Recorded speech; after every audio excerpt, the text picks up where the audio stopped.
نبی علیہ الصلوۃ والسلام فرمایي وای چا چې اودس وکړو په ښه شان سره اودس وکړو په ښه شان سره اودس وکړو او د کور نه را روان شو دی جومات ته چې په لاره باندې دی کوم یو قدم دی په هر قدم باندې الله تبارک وتعالی د ده یوه درجه اوچتوي یو خطا یې معاف کوي په هر قدم باندې او په کومو ځایونو چې د ده قدم ولګېدو د قیامت په ورځ به دغه ځایونه د دې انسان دپاره ګواهي کوي ګواهي به کوي نو چې کور اودس کوه کوشش کوه چې کور اودس وکړې نو مانځله مسجد ته راځه دارنګې چې کله دې اودس وکړو په ښې طریقې سره اودس دې وکړو په ښه شان سره نو حدیث مبارک کې راځي نبی علیه الصلاۃ والسلام فرمایي وایي کوم انسان چې اودس وکړي او د اوداسه نه وروسته دا دعا ووایي اشهد ان لا اله الا الله وحده لا شریک له واشهد ان محمدا عبده ورسوله اسانه دعا ده که نه کوم انسان چې په ښې طریقې سره اودس وکړو او د اوداسه نه وروسته دا دعا وویله اشهد ان لا اله الا الله وحده لا شریک له واشهد ان محمدا عبده ورسوله نو حدیث مبارک کې راځي نبی علیه الصلاۃ والسلام فرمایي فتحت له ابواب الجنة الثمانیه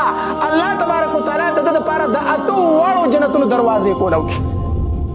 دا اتو جنتونو دروازې دته کولاو شي او وویلی شي دته چې کومه دروازه باندې داخلېږي په هغې باندې داخل شه چې کومه دروازه ستا خوښه ده په هغې باندې داخل شه نو چې کله دې اودس وکړو نو د اوداسه نه وروسته دا دعا ضرور وایه اشهد ان لا اله الا الله وحده لا شریک له واشهد ان محمدا عبده ورسوله چې دا دې ووایي اسمان نه اعلان کېږي ستا دپاره د جنت اته دروازې کولاو شي بل روایت کې راځي نبی علیه الصلاۃ والسلام فرمایي وی کم انسان چې اودس وکړو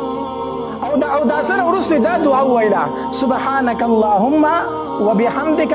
اشهد ان لا اله الا انت استغفرك واتوب اليك د اوداسه نه وروسته دا دعا وویله سبحانک اللهم وبحمدك اشهد ان لا اله الا انت استغفرك واتوب اليك چې دا دعا وویله نبی علیه الصلاۃ والسلام فرمایي الله تبارک وتعالی فرشتو ته وایي دا کوم الفاظ چې وویل دا ولیکئ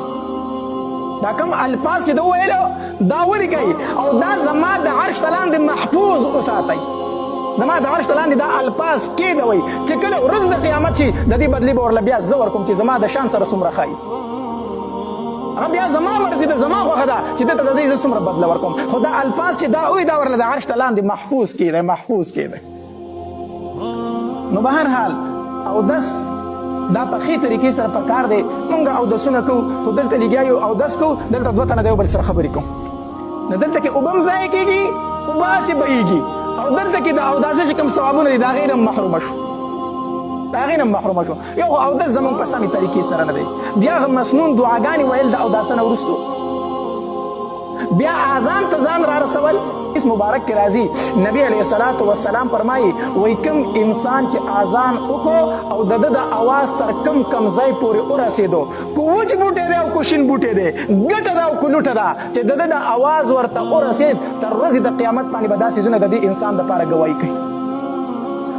او دغه څیزونه د دې انسان دپاره د مغفرت دعاګانې غواړي او حدیث مبارک کې راځي نبی علیه الصلاۃ والسلام به د مؤذن دپاره دعا غوښتله کوم انسان به چې اذان کو نبی علیه السلام به دعا غوښتله الله ته ورته مغفرت نصیب کا الله ته ورته څه نصیب کا الله ته ورته مغفرت نصیب کا مؤذن دپاره به نبی علیه السلام دعا غوښتله دعا او حدیث مبارک کې راځي وایي مؤذن به په ورځ د قیامت هسکه غړی ګرځي په میدان محشر کې به د ده سټ دنګې معنی هسکه غړی به ګرځي سر اوچتی به ګرځي ځکه ده د الله عبادت ته بلنه کړې ده ده د الله عبادت ته خلک را بللی دی نو اول کوشش کوه چې اذان وکړي